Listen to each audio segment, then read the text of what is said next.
What's going on, guys? It's K-Dub here with another episode of Crypto Zombie. Today I have the co-founder and CTO Witek of Enjin Coin. How's it going, man? Great, thanks. Yeah, absolutely. So I'm really excited to have you on today. This is like one of those projects that I never had a chance to really deep dive into. So I kind of started with you saw my ERC-20 comparison videos, and that's where I really started figuring out what you guys were doing with the ERC-1155s, which I think is a really great advancement in the standards. So, why don't we talk a little bit about Enjin? So you guys aren't even really a new project. You've been around since 2009 with Enjin itself. So can you tell me a little bit more about the company Enjin and how you guys kind of got into the space and then evolved eventually to crypto? Sure. Actually, I've been working with some of the team for as long as I remember, at least like 16 years now.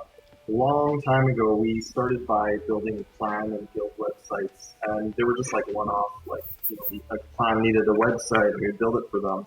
And about 10 years ago now, we decided that was just way too much effort to build a new website for every single clan or guild. So we said, let's make a platform that anyone, there's hundreds, there's thousands of these clans and guilds. Let's build a platform that they can make their own site. They don't have to hire web developers, team. They can just make their own gaming site. And we saw that just took off like crazy. Every clan wanted to make a website. And then we added all these cool tools like community building tools, forums, chats, and all these different features. And so after that happened, this game called Minecraft, this beta came out, and it was in Java, and it started getting a lot of attention. And so we got into Minecraft, and we saw that people wanted to sell things in Minecraft and sort of start making these communities that sold and traded items and things like that. So we made a system called Donation Craft, where these Minecraft server owners would be able to sell their virtual items and make some money and support their server in that way. So Donation Craft got really popular in Minecraft, and that was a sort of early items kind of trading, selling kind of system. We just kept going until last year, and we were actually always into crypto. We've been into crypto since a long time ago. Enjin actually supported payments by Bitcoin many years ago. We saw that all the technology, like Ethereum, was getting mature, and there was the ability to do smart contracts and stuff. So we realized that we can make a tool now that lets people own these virtual items and trade them and sell them without this sort of centralized control. Yeah, you guys, you have a lot going on too recently. So you've even had your Minecraft and Java SDK. I saw that was coming out, or that came out, right? That's progressing. It's not out yet. Okay. We're very close with everything. I saw a demo by one of the guys. I forget who it was from your team. He was doing a demo the other day. Pat did a demo. Yeah. That's what I was looking at. So yeah, so I was just trying to figure out, there's so many layers to your project. See, for me, I'm like an old school gamer. I kind of like I used to play back when it was Mario, Sonic, and then I got into PlayStation 2, and I think right around Call of Duty, the earlier ones is where I kind of you get involved with your job and everything. And then I just saw the gaming community just totally explode. Now you got full-fledged esports competitions. Those were things we used to see in the movie like The Wizard. Remember that game with that kid? And now it's that's real. Those things happen. So it's really, really interesting. What does Enjin mean anyway? How'd you guys get that name? We were thinking about what we were going to name this company a long time ago, and we were throwing around names creation system, blocks, engine. We wanted to put engine in there somewhere with just ENGINE. But then someone just joked what if we just make it NJIN, huh? And I was like, oh, that sounds pretty good. Let's do that. It's good for search results. You have a very unique name. It definitely comes up.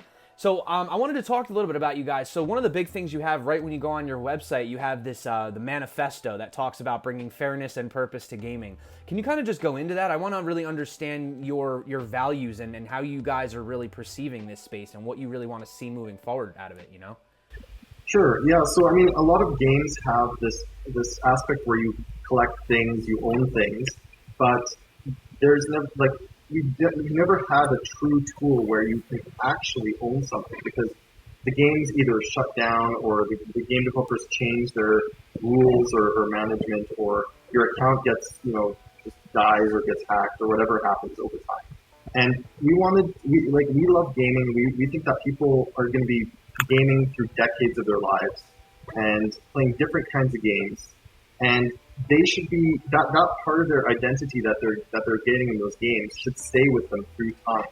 So we want people to, and we also want people to have the freedom to own and actually do anything that they want to with those items.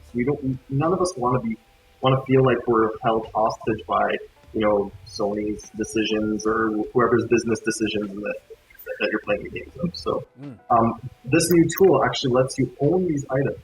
And it's so powerful. It really hasn't been possible. Like in any game in history, you've never really owned any item. It can always have been taken away. Yeah, the ability to own it. You can. The real power here. I'm trying to verbalize this. Like the real power here is that if you have this item in the game, you can do there can be a website that processes these items, that lets you trade these items or communicate with players and do things outside of anybody else's control. It's as if you actually had that physical thing in your hand and you can do anything you want. Is this something that's been happening for a while before we had these new standards that came out? I mean, before even blockchain, did we see difficulties with these in-game transfers? Like, how could you trust someone? How could you transfer an item in-game? Like, you know what I mean? Without smart contracts, I mean, could they just kind of run off with your money, or how did that used to work before this? I mean, it must have been a mess, Yeah, I mean, if you think about people trying to trade items between each other in the old games, like RPGs, MMORPGs and things, they would have to either use some kind of third-party, shady, gray market website, or they would, if you're doing a trade with somebody, in some games you would just drop it on the ground and then, drop let's say your coins or gold or whatever, and hope that you get the other thing back, right? And then if the game developer detected it, they might just ban your account. It was really sketchy and it didn't feel good, and the games weren't really designed around that, because there's all these issues. If you have a centralized system, that gives the game developer a lot of risks, because they control those items, and that gives them risks too. That gives them also customer service problems, things like that. But if you have a bulletproof, airtight, decentralized system like cryptocurrency, that means that those gamers can actually own those items, and that's working independently of the games themselves. Right, exactly. So then the solution to that originally was the ERC-1155. So they were their own non-fungible, assets, right? But the issue is you guys are having problems, you figure these games, they can't process that many smart contracts at once, right? It's overload. You need a new one for each item. So then you guys have come out with the ERC-1155. So can you just kind of explain to us? I mean, I've dove into it, but I'm sure there's so much that I don't even know. I mean, explain to me, what can we do with this new standard? Sure. So yeah, the biggest problem when we were designing the system is back then ERC-721 wasn't even a thing. Back in May last year, we realized that ERC-20s are only fungible tokens, and those are things like money or ammunition, things like that. And you can split up into quantities. So the problems are, if a game developer has a game that has 10,000 different items, with ERC-20 they actually have to put a different contract on the mainnet for every single one, and that costs between 1 and 2 million gas usually, and that's a lot of money. So that didn't work, and then ERC-721 came out, and that was a great innovation. But the problem with ERC-721, the good thing is it lets you have unique copies of an item in one contract, but to trade those items, you have to trade them one by one. You have to do single item trades, and then if you and it only works for one class of item, like the kitties, for example, or you can make a type of weapon or whatever. But they all have to be the single units of that item. We wanted to build a system that can handle an entire games economy or multiple games economies in one unified system. So that way, that gives you an amazing power to do bulk trades as well. So you can trade 100 items for 100 different items, 100 unique individual items for some gold and a bunch of other items, and do that in one big transaction, and not have to pay the transaction fees every single time for every single. Yeah, exactly, which is insane. And it's not even realistic, especially for like a game's not going to do that. A game's not going to want to include that in their, why? You know what I'm saying? And even further, like with these things put in their own smart contracts, they have a permission system. So you'd have to approve every single item that you want to trade. You have to make a transaction that says, I'm approving this one for trade. I'm approving this one for trade. I'm approving this one for trade. And then you trade them all. So it's very inefficient. Yeah, definitely. You guys also, I noticed, like, I mean, I'm kind of actually talking to you, but I'm actually looking at your website while I'm talking to you because it's just amazing to me. You guys offer all these sites, like you said, you have all these guilds, clans, you do esports as well. And the other thing I wanted to know too is, out of curiosity, what is the utility of the Enjin Coin itself? What does it do in the ecosystem? So there's a number of utilities. The main one that we've put into our system is that when game developers create items, like let's say they make swords in their game, there's a specific rare sword that has 500 copies in the entire game. They infuse each copy of that item with some Enjin Coin. And that gives it the property that it has a sort of material initial value to it, a reserve value. It's kind of like a gold standard for fiat currency. But that cannot be altered or edited by anybody. Nobody can just say the gold standard's gone now. So anybody who, that was the problem with reserve systems in any traditional currency. So now when you go into a new game that doesn't have much clout or whatever, you at least get an item that has some Enjin Coin value back. And you can always trade or sell that item with the knowing that you can actually go into that liquid currency. But in games, usually you will not want to melt it because there's going to be an actual utility purpose of that item as well in the game. Now, and a few other things that this Enjin Coin functionality will let us do is that when we're building a scaling system, we're building a system called Efinity.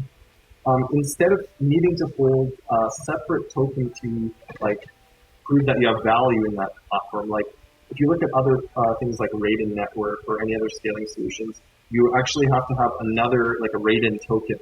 And that's just because of the consensus and the sort of game theory stuff that's happening to make sure that people can't scam the system. So you try to cheat the system, then you get your tokens taken away. Right. So you need that to be linked to a liquid currency like Enjin Coin.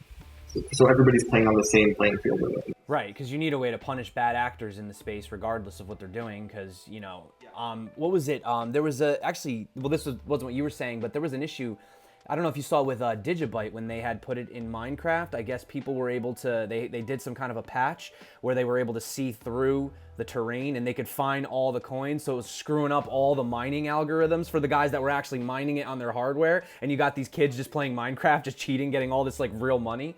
So that's the thing too, is like, especially with these different contracts, you never know. I mean, even with the 1155s, you never know what'll happen, as far as auditing and stuff like that is concerned.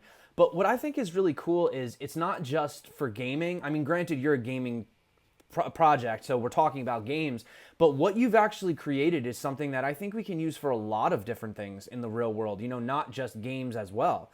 So, I mean, you do have like collectibles, but these are things that you could essentially tie to real world items, in my opinion. You could have an actual collectible in the real world, and instead of having to go through all these certificates and everything else, I could just transfer you ownership, via my 1155, right? So yeah, anything that you can also operate bulk transactions on or want a system, like if people are doing supply chains and they want all their items in that smart contract so they can do different things. Like a shipment, exactly. Yeah. The cool thing about 1155 is that it lets you define a bunch of rules and then put all those items in those rules. So, for our gaming items contract, we just defined all the rules that we think that gaming will need. Optional transaction fees for items that creators can charge, bound tokens like bound items to your character, all sorts of features like that. Trading, secure trading, things like that. But if someone might build another system and they can make a complete ERC-1155 contract with that rule set in there, And that one single contract can define, a whole universe of tokens. Now, how does it work with as far as you guys? Do you have to say you want to work like? Are these only games that are going to be native with Ethereum or with just you guys, or are you kind of like an agnostic type approach to all different blockchain games? Do you have to get permission from the manufacturers of the games? How does that work? How do you integrate, Enjin into the gaming platforms? There's so many of them. Sure. So the entire platform, Enjin as a company, our focus is just to build the tools and the platforms. So we're not taking like cuts or anything from any of the games. So if you're a game developer, you can take 100% of the fees or whatever that you're doing. And the way that it works is that the game developer decides to put blockchain into their game, and they're looking around, what platforms do I use? We want to be the sort of turnkey system where they can go. We can just slot this into our game engine, mint up all of our items, and have blockchain in our game in a matter of days or weeks. So you guys just basically provide the toolkit and then kind of like let them go wild with whatever they want to do, basically. Yeah, the toolkit and also the networks. So the two networks are going to be the Enjin Coin sort of ecosystem that gets built around all these things, and also the Efinity platform, which is our scaling system. So those will all work hand in hand to, we're going to be building that network out over the next years. So that's going to gain value in itself, right? What is your approach to scaling as far as that network goes? So we haven't released a white paper on Efinity yet. We're still doing R&D, but it's basically, we're taking it in a few steps. We're starting with basically a consortium of game developers. Just to keep things as simple as possible, we're going to just allow between 5 to 10 developers to start up these nodes and run a consortium and allow these like super fast transactions in their games. And then we're going to move into the whole public side chain sort of thing, where there's a large consortium, and then that will work for tens of thousands of games. Gotcha. Yeah. So you guys, the other thing too is a lot of people actually, and this is just from the community, I personally haven't tried it, so I'll admit I haven't tried it yet, but I hear a lot of really good things about your wallet, man. So you guys, I heard it's a really pleasurable experience. I haven't tried it myself. So, I wanted to talk about some of these other things that you're doing as well, because you guys have your wallet. You've had the partnership with Changelly recently, right? So how is that all going to work? Because that's a totally different conversation. Yeah, well, so the wallet itself, our goal is to make a super secure wallet. People can just feel comfortable that it has the best security possible on a mobile device. And we want to integrate gaming features into the wallet. So when you're playing your game, you don't have to be messing around with all these different open source apps that are not related. You just have a fully seamless experience. So that's what the core vision of the wallet is. And with the Changelly thing, we're actually, our big update is going to be exchanges and decentralized exchanges directly in the wallet interface. I don't think I can say which exact exchanges we're working with right now, but yeah, you'll basically have your tokens, ERC-20 tokens or currencies, and whatever ones the wallet supports, and you can just say swap this Bitcoin to Enjin Coin, or swap this token to that token. Hit the button, choose the best exchange that works for you, and that happens. Currently, do you guys just support ERC-20s, or are you looking to branch out, or what? Yeah, we support Bitcoin, Litecoin, Ethereum, and all ERC-20 tokens, but we already have an update in beta, in internal beta now, that is ERC-721 and ERC-1155. So that's coming very, very shortly. So all the major token standards will then be used. Yeah, ERC-20 alone has got to be like almost 90% of the market in general, so that should cover most of them. That's really awesome, man. So like moving 1155 wallet as well, which is really cool. Yeah, definitely. I don't think people understand the importance of this. You know what I'm saying? It's definitely, that's why I had to make the video. I felt like this was a really awesome advancement in technology. So moving forward, what can we expect from Enjin? What is your goal? I know you guys are out there. I see you guys every day. You're constantly working. So what is the grand vision for this, in the next few years, or so to speak? Where do you really want Enjin? What role do you want to play in the whole gaming ecosystem, Yeah, we just want to be the network that makes it easy for game developers to adopt and embrace blockchain, put it in their games, and we want to build a huge network of first hundreds and then possibly thousands of games, so people can just get into this ecosystem and then play all sorts of games own their items, see them all in a unified interface. We want wallets to start adopting the ERC-1155 standard, so then you can see your gaming items in any wallet you choose. And we want content creators and people who build websites, who build games, who build tools to use all this stuff and just get involved in this ecosystem. We wanted to, from the very beginning, we've been a company that wants to make things easy for people because no one wants to deal with, really clunky open source. Well, open source is great, but I mean, if you have too many companies building too many different things, they don't interoperate very smoothly. So we just want to build a platform that makes it easy for the seamless for their. Yeah, they don't interop.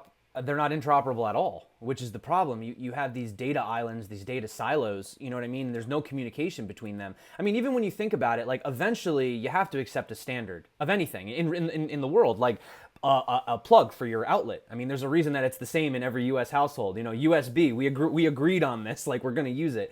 So I think at some point, it's great to see all these projects coming out with 1,000 different things, but at some point we have to agree on it. And while ERC-20 is working great for tokens on exchanges, I'm glad to see that you guys are really trying to push the development of this because we need something like this. And it's funny because you said that you guys are the first wallet that's doing the 1155s. But even with like the 721s, it's difficult even now to find places to hold it if you're not holding it on the game itself or utilizing their platform. You don't see very many wallets friendly to these types of things. So we need those moving forward, especially if we're going to digitalize the world, so to speak. We're going to need a place to put all this. So another thing about the current tokens, ERC-20 was really designed for like a token, like a part of the standard is this token symbol. So you have like ENJ or whatever. And those tokens are meant to be listed on an exchange and be traded in that kind of manner, like almost like a stock market. But these new types of tokens like ERC-721 and ERC-1155 are more kind of fluid. They're meant to be used as actual utilities. And you're not going to see like, an exchange listing every single type of thing as its own kind of stock. Maybe you will, but I mean, they're not designed in that fashion. They're designed to be created easily, cheaply, and be used in en masse as like a utility. Yeah, they're like personal everyday items, like selling something on eBay, like there's a reason that you're bidding on this right now. It has very unique, specific value. Yeah, absolutely, man. I mean, I don't know. Like I said, I just today, I usually come with a slew of questions, but I just wanted to talk to you, just to get into your head, kind of understand where you guys are going. And yeah, I mean, is there anything that you kind of want to like leave for my viewers before we go today? Anything specific or? Sure. Yeah. So our biggest bit of news in the last few days is that we actually launched our smart contracts, our official smart contracts that we've been building for the last year onto the Ethereum mainnet. So that's live, it's finally off our chests, and now the games are going to start using these on the mainnet and start minting things. So it's extremely exciting. Yeah, definitely. And the one thing I really like about your project as well is one of the biggest issues that I have with a lot of tokens is I don't really see the point in them. But you guys actually have a mechanism where you're actually having to use the Enjin coins in order to basically facilitate these different trades and verify them essentially. So I think that's a good use case. So I want to say thanks, Witek. Thank you for coming on my channel, man. This is really cool. This was like a really down-to-earth chat. Felt really good to not be pressured to have to, like, I just genuinely interested, wanted to know, man. I really appreciate it. So, yeah, man, you're welcome back anytime, definitely. And you guys know I'm always keeping a lookout for this. And although I personally have fallen off a little bit on the gaming, I will admit I'm not as big of a gamer as I used to be. I still am very, very fascinated with the, innovations. So definitely keep me in the loop. Push things forward in the mainstream. And gaming is a huge use case for this. So. Absolutely. And it's a great place to start. You know what I mean? It's an easy place to start. No harm, no foul. It's a game, right? You don't want to start letting these things out into the wild and then, well, we could talk about contract bugs all day, but anyway, thank you so much for coming back to the channel. So anyone that hasn't checked out Enjin Coin, I'll drop links in the description. Definitely give them a look. They appear to be a very hardworking team, very passionate, definitely have experience. They know, I mean, you guys are the type of team where you've been in gaming. Like you said, 16 years you've been working in this industry, maybe even longer. I'm sure you've been playing games even longer than that. Yeah. Exactly. So there you go, guys. So thanks again for coming back to the channel, everybody. My name's K-Dub. This is Crypto Zombie. Until next time, stay crypto and peace out.